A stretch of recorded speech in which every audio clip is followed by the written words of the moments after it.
For years, AI has been dominated by tech giants like OpenAI and Google's, but now a Chinese model is challenging them all. Meet Deepseek, an AI that's cheaper, open source, offline capable, and politically controversial also. GPT-O1 is powerful but costly and online only. Deepseek R1, it's open source, run on cheaper hardware, and can even work offline with custom setups.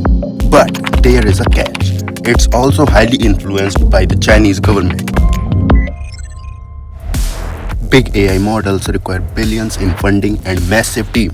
Deepseek R1, it was built with a small team and minimal research cost. Yet it's already competing with the biggest name in AI. But some experts worry, is this AI model too closely tied to the Chinese government?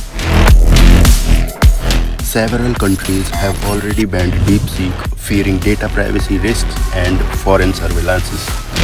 Reports suggest that Deepseek's AI code allows data transfers directly to Chinese servers, raising alarm worldwide. In India, the Finance Ministry has advised against using AI tools like Deepseek for official work due to confidentiality concerns.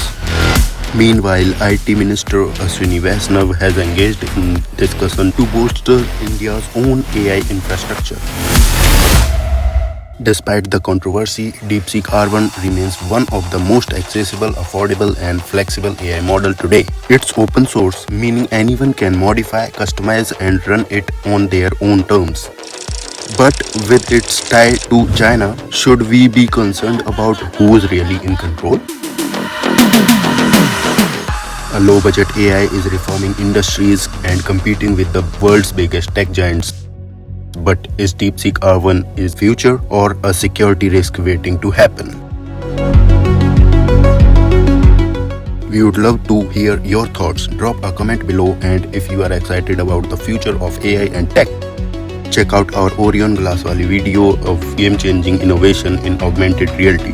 Don't forget to like, share and subscribe for more cutting-edge technology updates.